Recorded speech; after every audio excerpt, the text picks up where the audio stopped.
evening, everyone. Hope you're having a great time.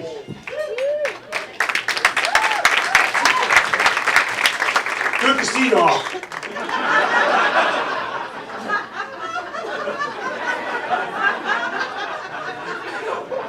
You know, the weather's been really crazy this year, and I've determined that there must be some little kid sitting in a shack in the middle of the woods controlling the weather with his iPhone. This is my guide dog. His name is Visa. He's not related to MasterCard. Although he's like American Express, I can't leave home without him. He's my second guide dog. The first one had a career change. He wanted to be a social puppy. The truth of the matter is, I fired him. He walked me into a swimming pool.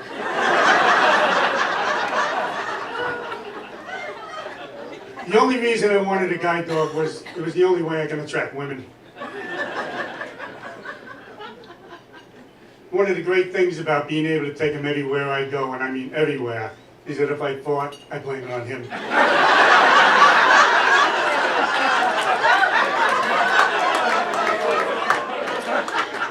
You know, I was on a recent trip with him, and every time I had to take him out to do his business, and I'm walking back to the hotel, there was always somebody came over to me and says, "Can I take the badge?" She says, "I didn't know there was such a big demand for Tootsie Rolls."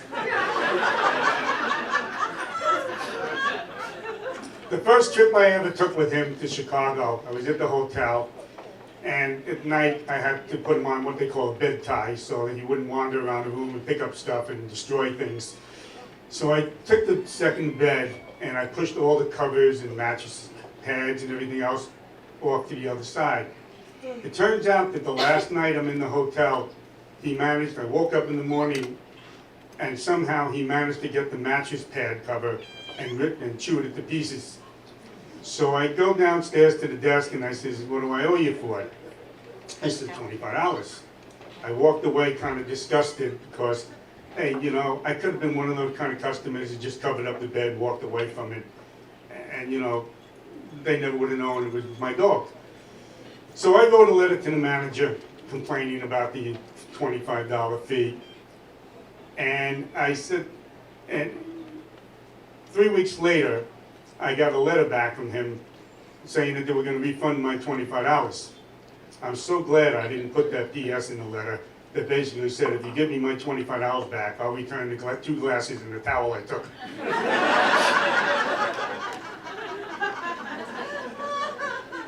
You know, when I was about 8 years old, is when my parents found out I had a hearing loss, and I was in 6th grade, and all the kids were making fun of me.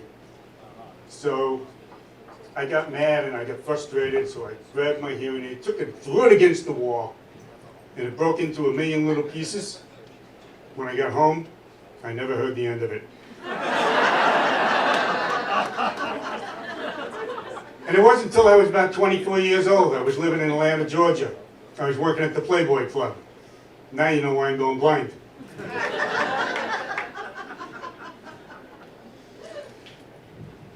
You know, there's some great advantages to going blind and deaf. And one of them is when I look at myself in the mirror, I always see a beautiful, handsome guy in there. I'm always guaranteed to ride the HOV lane.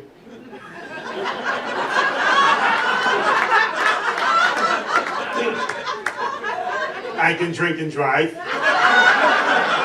Drive people crazy, that is. I can turn people on and off with the flip of a switch. And the best part is yet to come. I'm always guaranteed a good night's sleep without noise, especially when my dog and my wife snore.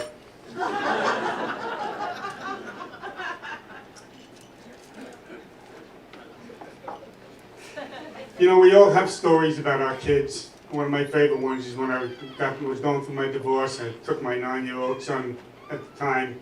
I took him out to the fishing charters, and I took him with my friend Kenny. Kenny knew everything about fishing and tried to teach my son everything, like baiting the hook and putting the hook on the line. And my son got real good at it, and then became the masturbator.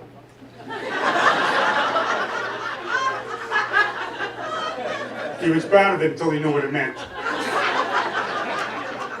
And then it was time with my daughter.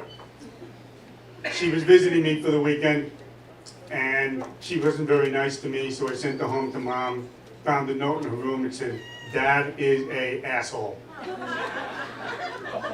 I called her up and I said, "You know, Sam, that wasn't very nice what you wrote to me, but I gotta tell you, Dad is an asshole."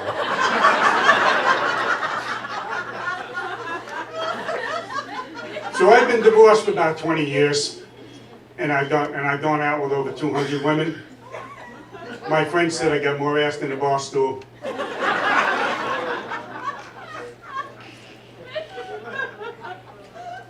I met my wife on Match.com. Hang on one second, folks.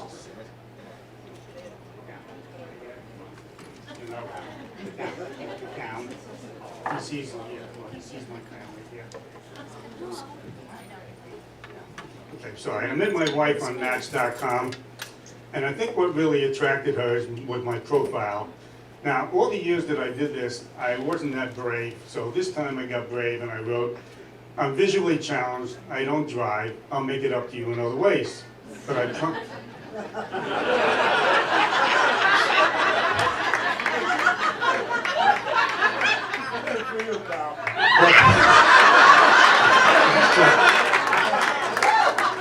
But I promise you, if you go out with me, you'll never have to worry about me looking at another woman." Ladies and gentlemen, I'd like to introduce my wife. We just got married 2 weeks ago.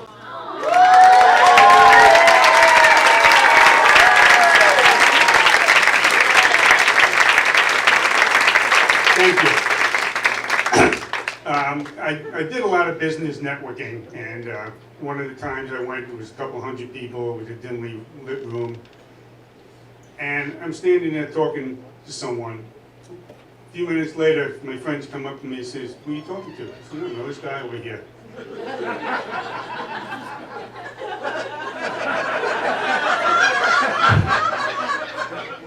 It was actually Mike. I was talking to myself in the mirror.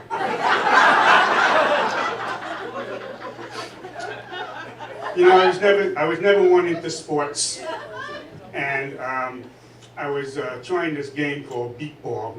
It was baseball that you hear, played by vision challenged and blind people.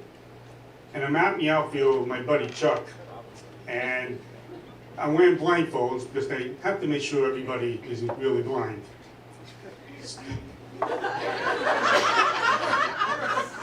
So I'm out in the field and I'm holding my glove out like this, waiting for the ball to come over. And my friend Chuck comes over to me and says, "I don't think you should be playing this. You're going to get hurt." So I said, "Chuck, go away. Don't bother me." He comes back a couple minutes later and he says, "Mitch, I really think you shouldn't be playing this game." I said, "Why do you keep saying that?" He said, "The ball will go between your legs twice."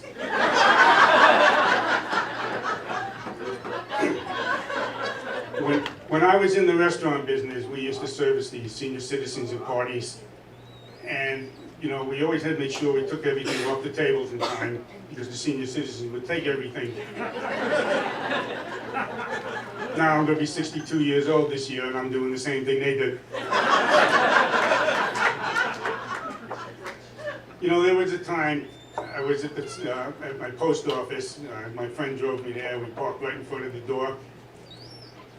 And she goes in and goes to the mail for me. And I'm sitting there watching the door. And I'm watching these people come out. And all of a sudden, this drop-dead gorgeous blonde comes walking out. And I'm following her. My friend Cynthia is right behind her. She gets in the car and he says, "Cynthia, did you see the ass on that blonde that just walked by?" She says, "I think this blind thing is a scam." Thank you, folks. Good night. Hope you had a great time.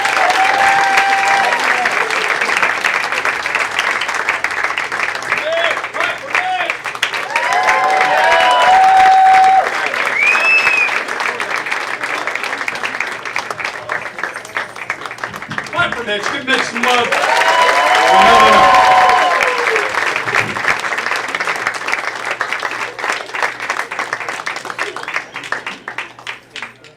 Applause for Mitch Shapiro, everybody. Keep it going for Mitch.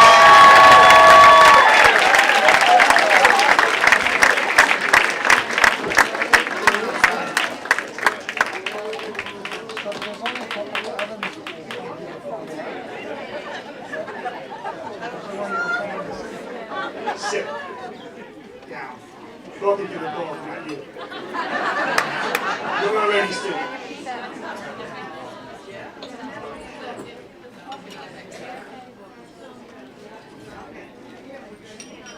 Hey, John, can you turn the lights down? I'm going to go blind.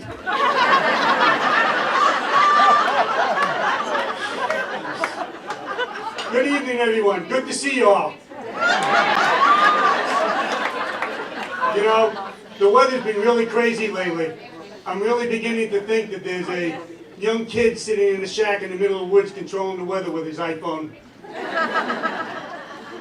This is my guide dog. His name is Visa. He's not related to MasterCard. Although he's like American Express, I can't leave home without him.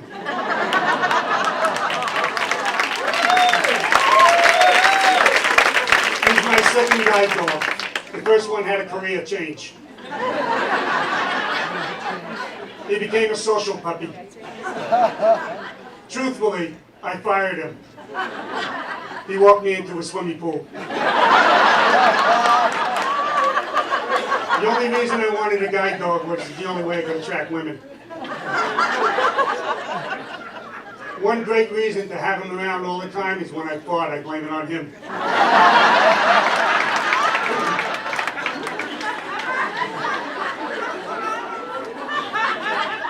On a recent trip, anytime I had to take him out to do his business, I'm walking back to the hotel lobby. There's always somebody who says to me, "Can I take the bag?" I says, "I didn't know there was such a big demand for Tootsie Rolls."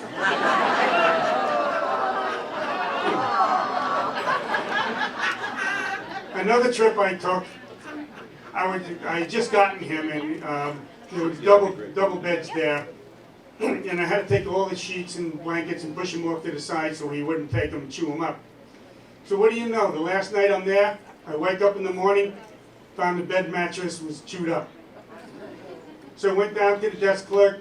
"How much do I owe you?" I said, $25. I got very disgruntled. I wrote the manager a letter, and I says to him in the letter, I says, "You know, that wasn't very good, nice of you." I says, "This is the first time I've ever been here. You charged me." I says, "I could have covered up the bed and just walked away. You never would have known anything happened." A couple weeks later, I get an email from him saying he would credit me my credit card, $25. It's a good thing I didn't put in the letter that if you give me my money back, I'll give you back your 2 glasses and towel I took. When I was about 8 years old, my parents found out I needed hearing aids. And I was in 6th grade, and all the kids were making fun of me, and I didn't know what to do. I was frustrated. So I grabbed my hearing aid, took it, threw it against the wall, broke into 100 little pieces. When I got home, I never heard the end of it.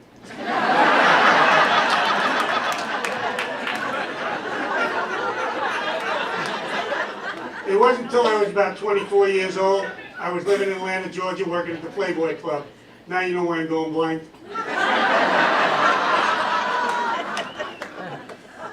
A couple advantages to going deaf and blind is I'm always guaranteed to ride the HOV lane.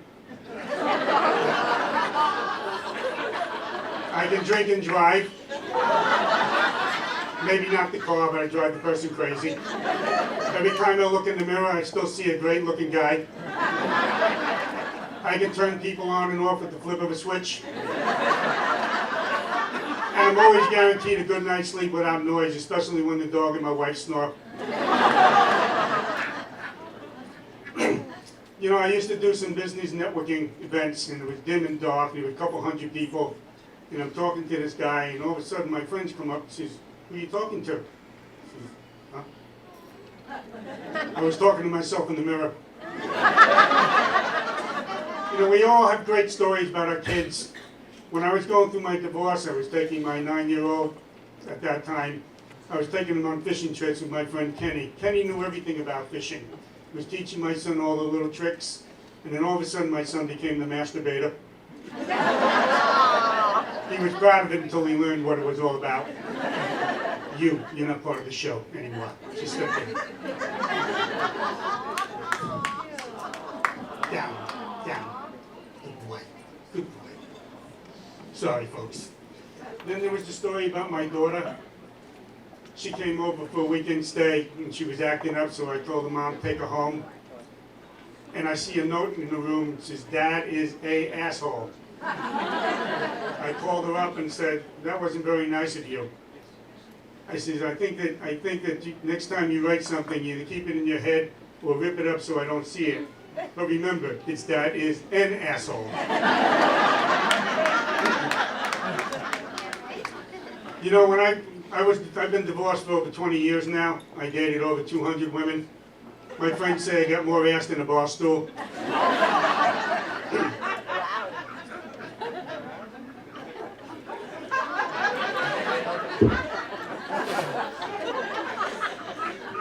I met my wife on Match.com. Isn't that what everybody does today? And I think the essence of what caught her attention was what I wrote in the profile. It says, I'm visually challenged, I don't drive, I'll make it up to you in other ways. But I promise you that if you go out with me, you'll never have to worry about me looking at another woman. Ladies and gentlemen, my wife is now here. We've been married 2 weeks now.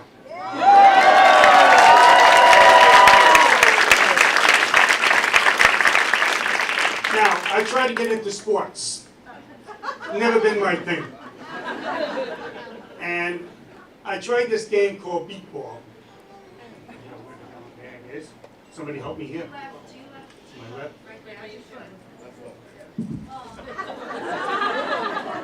Thank you, Sam. Yeah.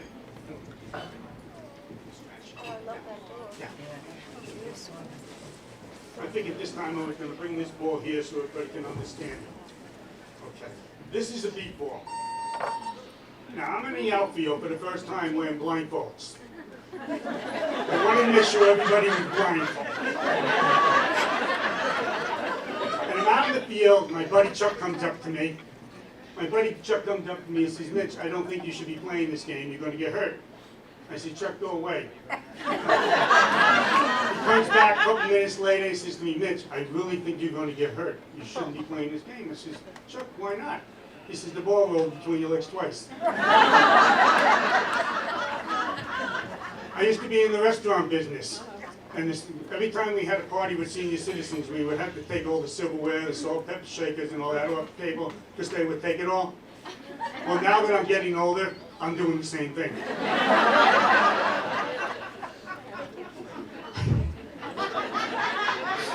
Not really. So here's the day that I was sitting in front of the Smithtown post office. My friend Cynthia took me there, check out the mailbox there. And she goes in for me because I'm too lazy. I'm sitting there with a direct line to the door. And all of a sudden, as I'm watching these people come out, I see this gorgeous blonde starting to come out. And I mean, she was gorgeous. And as she's coming out the door with Cynthia walking behind her, I'm watching her walk, walk. And Cynthia gets in the car and she says to me, I says to her, "Cynthia, did you see that gorgeous blonde that just walked by? What an ass she had." She says, "I think this blind thing is a scam." Thank you, folks. You've been a great audience.